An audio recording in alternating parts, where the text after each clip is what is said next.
MLA Jaganmohan Reddy గారు ఆంధ్రప్రదేశ్ ప్రజలంతా ఒక్కసారిగా భయకంపితులయ్యే విధంగా ఘోర దారుణానికి తెరలేపినట్టుగా తెలుస్తా ఉంది. వాళ్ళ సొంత కుటుంబంలోనే మరొక హత్యకి జగన్మోహన్ రెడ్డి డైరెక్షన్ ఇచ్చినట్టుగా తెలుస్తా ఉంది. వైఎస్ అభిషేక్ రెడ్డిని చంపివేయడం కోసం జగన్మోహన్ రెడ్డి దారుణమైనటువంటి ప్లాన్ ఎగ్జిక్యూట్ చేయడానికి సిద్ధమవుతున్నట్టుగా తెలుస్తుంది. అసలు ఇంతకీ ఈ అభిషేక్ రెడ్డి ఎవరు, జగన్మోహన్ రెడ్డి ఇంత నీచానికి ఎందుకు దిగజారుతున్నాడు అనేటువంటి సంచలనమైనటువంటి అంశాన్ని ఈ వీడియోలో వివరించబోయే ముందుగా ఇప్పటి వరకు మన ఛానల్ సబ్స్క్రైబ్ చేయని వాళ్ళు ఖచ్చితంగా సబ్స్క్రైబ్ చేయండి. ఇక విషయానికి వస్తే జగన్మోహన్ రెడ్డి చరిత్ర అంతా మటర్లు, ఘోరాలు, నీచాలు, దోపిడీలు అనేది మనందరికీ తెలుసు. అయితే ఇప్పుడు ఈ జగన్మోహన్ రెడ్డి గారు అనేక హత్యలకు పాల్పడినటువంటి విషయం కూడా మీ అందరికీ తెలుసు. వాళ్ళ సొంత బాబాయిని కొట్టలితో నరికి చంపి దాన్ని చంద్రబాబు నాయుడు గారి ఖాతాలో వేసినటువంటి సంఘటన మీ అందరూ మర్చిపోక ముందే జగన్మోహన్ రెడ్డి తన సొంత కుటుంబంలోనే మరొక హత్యకి అత్యంత ఘోరంగా, పాశవికంగా కోట్లాది రూపాయల డబ్బుతో ప్లాన్ చేసినట్టుగా తెలుస్తా ఉంది. అసలు ఇంతకీ సొంత కుటుంబంలోనే జగన్మోహన్ రెడ్డి ఎందుకు హత్యకి ప్లాన్ చేయాల్సినటువంటి అగత్యం ఏర్పడింది? అసలు ఇంతకీ జగన్మోహన్ రెడ్డి కుటుంబంలోనేటువంటి ఆ వ్యక్తి ఎవరు, ఏ రూపంలో అతన్ని హత్య చేయాలని జగన్మోహన్ రెడ్డి ప్లాన్ చేస్తున్నాడు అనేది ఒకసారి మీరు గమనిస్తే, వైఎస్ వివేకానంద రెడ్డిని అత్యంత పాశవికంగా నరికి గొడ్డలితో చంపేసి తలంతా పగిలిపోయే విధంగా చేసిన తర్వాత దానికి కుట్లేసినటువంటి వ్యక్తి వైఎస్ భారతీరెడ్డి గారి తండ్రి, అంటే జగన్మోహన్ రెడ్డి గారి సొంత మామ.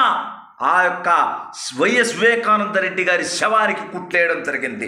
దాంట్లో అతనికి సహకరించినటువంటి వ్యక్తే వైఎస్ అభిషేక్ రెడ్డి. ఈ ప్రపంచంలో చాలామందికి తెలియకపోవచ్చు, కానీ ఆ అభిషేక్ రెడ్డి ఎవరంటే పులివెందుల్లో ప్రజలందరికీ తెలుసు. వైఎస్ జగన్మోహన్ రెడ్డి తరపున పులివెందుల రాజకీయం అంతా అతనే నడుపుతూ ఉంటాడు. పైగా ఆ రోజు వైఎస్ వివేకానంద రెడ్డి తలకి కుట్లేయటంలో అభిషేక్ రెడ్డి సహకరించాడు. మరిప్పుడు ఎందుకు అభిషేక్ రెడ్డి గత వారం రోజులుగా అత్యంత తీవ్రమైనటువంటి అనారోగ్యంతో చావు బ్రతుకుల మధ్య హైదరాబాదులో ఉన్నాడు? ఖచ్చితంగా అతను ఆరోగ్యం బాగుండాలని, అతను మళ్ళీ యథాస్థితికి రావాలని, అతను జీవితాంతం సుఖ సంతోషంతో ఉండాలని మనస్ఫూర్తిగా నేను కోరుకుంటున్నా. ఎందుకంటే జగన్ గారి లాగా నేను సాడిస్టుని కాదు, కానీ ఆ అభిషేక్ రెడ్డిని చంపివేయటానికి జగన్మోహన్ రెడ్డి ప్లాన్ వేశాడు అనేటువంటిదే జనానికి కళ్ళు బయర్లు కమ్మేటువంటి అంశం. అంటే వీడెంతటికైనా దిగజారుతాడు. రాజకీయం కోసం, పదవుల కోసం, అధికారం కోసం వాడు చేసినటువంటి తప్పుల నుంచి తప్పించుకోవడం కోసం అనేది రాష్ట్ర ప్రజలందరూ మరొక్కసారి తెలుసుకోవాలి. అసలు ఇంతకీ ఎందుకయ్యా అభిషేక్ రెడ్డిని వేసేయాలనుకుంటున్నాడంటే, అంటే వచ్చుతున్నటువంటి వార్తలు ఏంటంటే, పులివెందుల నుంచి మనకు తెలుస్తున్నటువంటి సమాచారం ఏంటంటే, భారతీరెడ్డి గారి తండ్రి గారు ఈసీ గంగిరెడ్డి గారు అనూహ్యంగా, అనుమానాస్పదంగా మరణించారు. సరే, ఆ తర్వాత కొన్నాళ్ళ పాటు భారతిరెడ్డి గారు జగన్మోహన్ రెడ్డి గారితో కూడా సరిగా మాట్లాడలేదని కొన్ని వివాదాల విషయంలో జరిగాయనేటువంటి వార్తలు ఉన్నాయి. నిజానిజాలు మనకు తెలియదు కాబట్టి మనం ఎక్కువ ఆరోపణలు చేయం వాటి మీద. కానీ ఇప్పుడు ఏదైతే అవినాష్ రెడ్డి అరెస్టు కాకుండా జగన్మోహన్ రెడ్డి తన పోలీసు బలగాలను వాడుకొని, తన రౌడీలను వాడుకొని సిబిఐనే బెదిరించి ఆపాడు. కానీ ఇప్పుడు జగన్మోహన్ రెడ్డి దగ్గర అధికారం లేదు, వాడు కనీసం ప్రతిపక్ష నేత కాదు. 11 మంది శాసనసభ్యులుగా పరిమితమయ్యాడు. వాళ్ళలో ఎంతమంది ఉంటారో ఎంతమంది పోతారో తెలియదు. ఇటీవలే మనం చూసాం, ఈవీఎం బద్దలు కొట్టినటువంటి నీచుడు పిన్నెల్లి రామకృష్ణారెడ్డిని జైలుకి వెళ్ళి పరామర్శించాడు. అదేవిధంగా తెలుగుదేశం పార్టీ కార్యాలయం మీద దాడి చేసినటువంటి దౌర్భాగ్యుడు నందిగం సురేష్ని గుంటూరు జైలుకి వెళ్ళి పరామర్శించాడు. అదేవిధంగా నందిగం సురేష్ ఇవాళ ప్రకాశం బ్యారేజ్ దగ్గర గేట్లు పంపించి వేలాది మరణాలకి ప్లాన్ చేసినటువంటి నికృష్టుడిని కూడా పరామర్శించాడు. కానీ సొంత కుటుంబ సభ్యుడు, సొంత పెద్దనాయనికి మనవడు, జగన్మోహన్ రెడ్డి పెద్దనాయనికి మనవడు ఈ యొక్క అభిషేక్ రెడ్డి. మారా అభిషేక్ రెడ్డి వారం రోజులుగా అత్యంత తీవ్రమైనటువంటి అనారోగ్యంతో హైదరాబాద్ ఆసుపత్రిలో ఉంటే ఎందుకు జగన్మోహన్ రెడ్డి కానీ, తన సొంత సతీమణి, తన తాలి కట్టినటువంటి సతీమణి వైఎస్ భారతిరెడ్డి కానీ, ఎందుకు తమ కుటుంబ సభ్యుడైనా, తమకి తల్లో నాలుకలా పనిచేసిన, తమ వర్గానికి సంబంధించినటువంటి వ్యక్తి అయినా ఎందుకు అభిషేక్ రెడ్డిని పరామర్శించలేదు?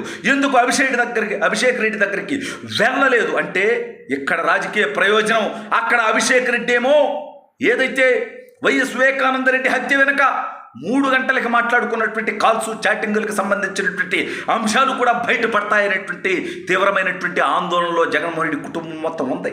ఈ నేపథ్యంలో ఎవరైతే ఆ హత్యలో ఎవరెవరు ఇన్వాల్వ్ అయి ఉన్నారో వాళ్ళందరినీ చంపేసేటువంటి కార్యక్రమం గతంలో కూడా మనం చూసాం.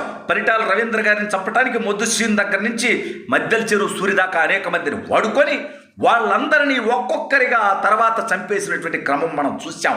అంటే వీళ్ళ అవసరానికి వాడుకోవడం, ఆ తర్వాత వీళ్ళ పేర్లు బయటికి రాకుండా ఉండటం కోసం ఎవరినైనా చంపేటువంటి నైజం జగన్మోహన్ రెడ్డి తాత రాజారెడ్డి, తండ్రి రాజశేఖర రెడ్డి, చివరికి జగన్మోహన్ రెడ్డి దాకా అది కొనసాగుతూనే ఉంది. ఈ క్రమంలోనే అభిషేక్ రెడ్డి ఇబ్బంది పడటానికి, అభిషేక్ రెడ్డి ఈరోజు ఇంత సీరియస్ హెల్త్ కండిషన్లో ఉండడానికి, అభిషేక్ రెడ్డి హత్యకి కూడా Jaganmohan Reddy and co Bengaluru palace నుంచి, అంటే తాడేపల్లి ప్యాలెస్ నుంచి కుట్రలు చేయాలని చూస్తే ఇవాళ వాడి ప్రభుత్వం లేదు కాబట్టి బయటపడతాయనేటువంటి ఆందోళనతో, భయంతో ఈ దౌర్భాగ్యుడు ఏకంగా బెంగళూరు ప్యాలెస్లో కూర్చొని మనం చూసాం 3 నెలల్లో 12 ట్రిప్పులు అడిగిచ్చాడు. ఏపీలో ఉన్నదానికంటే ఆడ ఉండదు ఎక్కువ. ఎందుకు అక్కడ ఉన్నాడయ్యా అంటే దీనికోసమే జగన్మోహన్ రెడ్డి అక్కడ కుట్రలు పన్నుతా ఉన్నాడు. ఈ రాష్ట్రంలో పాటు పులివెందులతో పాటు కుటుంబంలో కూడా అల్ల కళ్ళోరాలు లేపి కుటుంబ సభ్యులతో పాటు రాష్ట్ర ప్రజలందరినీ భయకంపితులను చేసి మళ్ళీ అధికారం పొందడానికి జగన్ గారు కుట్రలు చేస్తున్నాడని తెలుస్తోంది.